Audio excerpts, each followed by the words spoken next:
रहीम अस्सलाम वालेकुम। कैसे हैं आप सब?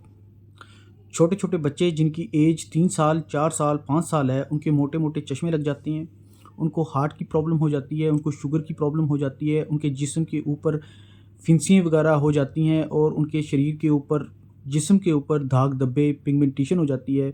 आखिर ऐसे में क्या करें? देखिए, कुरान पाक में अल्लाह ताला ने फरमाया कि हस्बैंड और वाइफ, पति और पत्नी, मियाँ और बीवी एक दूसरे के लिए लिबास है। एक दूसरे के लिए क्या है जी? एक दूसरे के लिए लिबास हैं। अब लिबास क्या काम करता है? कपड़े जो हैं वो क्या काम करते हैं? ये बचाते हैं, ये हिफाजत करते हैं, ये बचाते हैं, हिफाजत करते हैं। अगर हम सर्दी का मौसम हो और अगर हमने कपड़े ठीक से ना पहने हों या ना ही पहने हों तो हमें सर्दी लग जाएगी, हम बीमार हो जाएंगे, हम मर भी सकते हैं। ये तमाम चीज़ें हो सकती हैं। इसीलिए कुरान पाक में अल्लाह ताला ने फरमाया कि हस्बैंड और वाइफ एक दूसरे के लिए लिबास हैं। होता कुछ यूँ है, जब एक बीवी अपने मियाँ की, अपने हस्बैंड की कमाई के ऊपर नाशुक्री करने लग जाती है। जो वो कमा के लेकर के आता है उसमें हमेशा खामियाँ निकालना, ना सिर्फ खामियाँ निकालना बल्कि दूसरों को जाके भी बताना कि मेरा तो हस्बैंड जी नकारा है, इससे तो कुछ होता ही नहीं है, ये तो कोई काम का बंदा नहीं है। और जिनको वो बताती है वो उनको और ट्रेन करते हैं कि इसको तू छोड़ दे, इसको जाने दे, इसकी तो परवाह ना किया कर, तो कुछ कोई और ढूंढ ले। इसी तरह जब कोई हस्बैंड जो है वो अपनी बीवी से दुखी होता है, वो फिर बाहर जब किसी के साथ कोई नाजायज़ रिलेशन बनाता है तो वो भी इसी लाइन में आता है। वो लोगों को उसके बारे में बताता है कि मेरी तो जी बीवी अच्छी नहीं है, वो तो मुझे कोऑपरेट नहीं करती, वो तो मुझसे मोहब्बत नहीं करती। अच्छा, जब हम कबूल है कहते हैं ना, इसका मतलब ये है कि ये जो शख्स अभी मेरी ज़िंदगी में आ रहा है ये मुझे खामियां और खूबियां दोनों के साथ कबूल है। अब आपकी मोहब्बत के ऊपर उसका हक है और उसकी मोहब्बत के ऊपर आपका हक है। ये मोहब्बत एक दूसरे की अमानत है।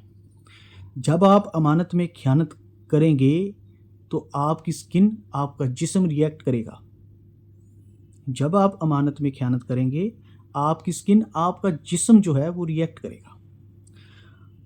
आप जो है अगर एक दूसरे की बुराइयों को समाज में, सोसाइटी में एडवर्टीज़ करेंगे, उनका तस्करा करेंगे तो आपकी स्किन रिएक्ट करेगी, आपका जिस्म रिएक्ट करेगा। अगर एक बीवी अपने हस्बैंड की कमाई के ऊपर नाशुक्री करेगी तो आपका जिस्म जो है वो रिएक्ट करेगा।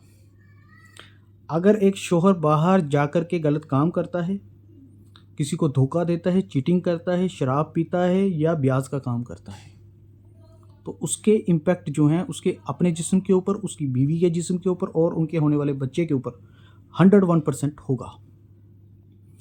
अब यहाँ पर जब मैं बात करता हूँ किसी ऐसे शख्स से जो मैरिड है तो वो बताता है जी मैं क्या करूँ, मैं इतना मजबूर हो जाता हूँ कभी कभी कि मेरी वाइफ कहती है तुम कुछ करते ही नहीं हो, मैं वहाँ जाना चाहती हूँ, मैं वहाँ घूमना चाहती हूँ, देखो लोग जा रहे हैं लेकिन हम नहीं जा पा रहे, तो तुम कुछ करते क्यों नहीं हो, बच्चों को घुमाना है, ये तमाम चीज़ें हैं, मैं कैसे करूँ? वो कहता है जी मैं गलत कदम उठाता हूँ, मैं फिर ये ब्याज वाला काम करता हूँ। आप समझ रहे हैं बात को कि क़यामत के मंज़र को जब अल्लाह ताला हमें दिखाते हैं ना, कुरान में बताते हैं, वो कहते हैं उस दिन बहुत से चेहरे उदास होंगे, डरे हुए होंगे, खौफज़दा होंगे। लेकिन वहीं पर अल्लाह ताला ये भी बताते हैं कि उस दिन बहुत से चेहरे चमक रहे होंगे, सुकून में होंगे। देखिए, जब आप नफ्सो नफ्सी के शिकार नहीं होते, जब आप कंपैरिज़न के, कंपटीशन के शिकार नहीं होते, जब आप दूसरों की ज़िंदगियों से मुतासिर नहीं होते कि कोई बात नहीं, अल्लाह ने जो मुझे दिया है मैं उस पर शुक्रगुज़ार हूँ उसका, तब आपकी ज़िंदगी में सुकून आता है। तब आपकी ज़िंदगी में सुकून आएगा और आपकी आखिरत में भी सुकून होगा। ये है राज वाली बात, इसको आपने करना है फॉलो। किसी भी वाइफ ने और किसी भी हस्बैंड ने, आप दोनों ने अपने कमरे की बात बाहर नहीं करनी, किसी तीसरे शख्स को नहीं बतानी। हराम खाने की वजह से, एक दूसरे की बुराई करने की वजह से, नाशुक्री करने की वजह से, ये सारा रिएक्ट आपके बच्चे पे हुआ है। आपका बच्चा इसलिए ठीक नहीं है क्योंकि आप ठीक नहीं हैं। अब इसका ट्रीटमेंट क्या है, इसका इलाज क्या है? सबसे पहले तो जैसे बेशर्मी के साथ आपने लोगों को बताया ना कि मेरी बीवी ये है, मेरा हस्बैंड ये है, वो कमाता नहीं है, वो अच्छा इंसान नहीं है, वो मेरी केयर नहीं करता, या आप कहते हैं जी मेरी बीवी तो बड़ी बदज़ुबान है, उसको तो तमीज़ कोई नहीं है। पहले तो बैठ के ना آرام سے اپنی وائف کے ساتھ یا اپنے ہسبینڈ کے ساتھ بیٹھ کے بات کریں اور معافی مانگیں ایک دوسرے کے ساتھ. معافی مانگیں. آپ سب سے پہلے ایک دوسرے سے معافی مانگیں، پھر اللہ تعالیٰ سے معافی مانگیں. دیکھیے اللہ تعالیٰ کے یہاں ایک دروازہ ہے، توبہ کا دروازہ. اس دروازے کے اندر انٹر ہوئے بغیر آپ کے بچے ٹھیک نہیں ہوں گے. پہلے آپ ٹھیک ہوں گے، اپنے آپ کو سدھاریں گے، پھر آپ کے بچے ٹھیک ہوں گے، اور ادروائز آپ کے بچے ٹھیک نہیں ہوں گے.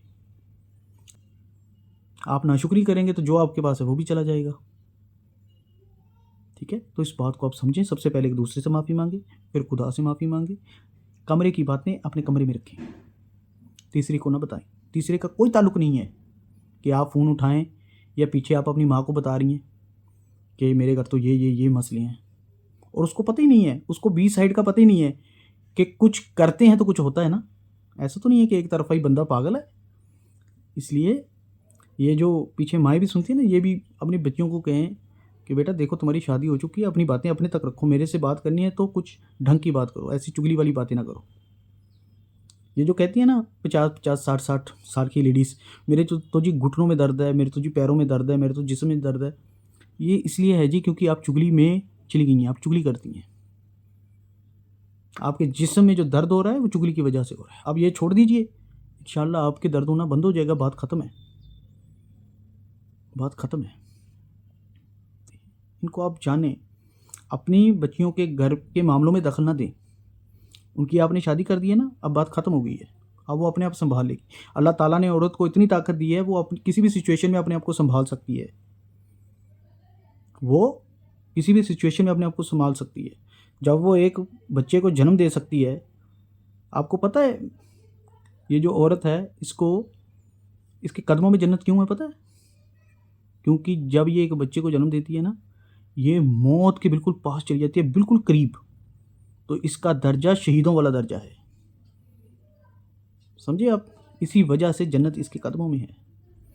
لیکن بات یہ ہے کہ وہ ماں بھی یہ سمجھے نا، وہ ماں یہ سمجھے، اس بات کو سمجھے کہ اللہ تعالیٰ نے اتنا بڑی چیز میرے کو بول دی کہ جنت میرے قدموں میں رکھ دی. کتنی بڑی بات ہے، کتنی بڑی بات ہے. اور یہاں پہ عورتوں کو دوسرے جو لوگ ہیں وہ کہتے ہیں تیرے لیے اسلام میں کیا ہے، تیرے لیے کیا اسلام میں ہے. پردہ دے دیا تمہیں چھپا دیا، تمہاری کوئی عزت نہیں ہے اسلام میں. بہن سوچ کے دیکھ، جب تم ماں بنے گی تیرے قدموں تلے جنت ہے. جس جنت کا اللہ تعالیٰ وعدہ کرتا ہے کہ جب تم میری طرف لوٹ کے آؤ گے تو تم میں سے جو اچھا ہوگا اس کو میں جنت دوں گا. وہ جنت آپ کے قدموں تلے ہے. یہ چیزیں کبھی سوچیں آپ. پردے میں ہے، پردے میں تو میرا خدا پردے میں ہے، میرا اللہ پردے میں ہے. اس لیے اس نے آپ کو بھی پردے میں رکھ دیا. اب اس پردے کا کیا راز ہے، یہ وہی جانے. اپنے آپ کو سرنڈر کرنا سیکھیں، خدا کے یہاں سرنڈر کرنا سیکھیں. کم ٹو دا پوائنٹ، اسی پوائنٹ پہ آتے ہیں. دیکھیے آپ ٹھیک ہو جائیں گے، آپ کے بچے ٹھیک ہو جائیں گے. آپ ایک دوسرے سے معافی مانگ لیجئے، برے کاموں سے توبہ کر لیجئے. جو ہو گیا اس کو جانے دیں. اللہ تعالیٰ آپ کے بہت قریب ہے، بہت قریب ہے، بہت قریب ہے، اور بہت قریب سے وہ آپ کو دیکھتا ہے، سنتا ہے. آپ توبہ کر لیں، انشاءاللہ آپ کے بچے انشاءاللہ تعالیٰ عن قریب ٹھیک ہو جائیں گے. بہت بہت شکریہ آپ سب کا.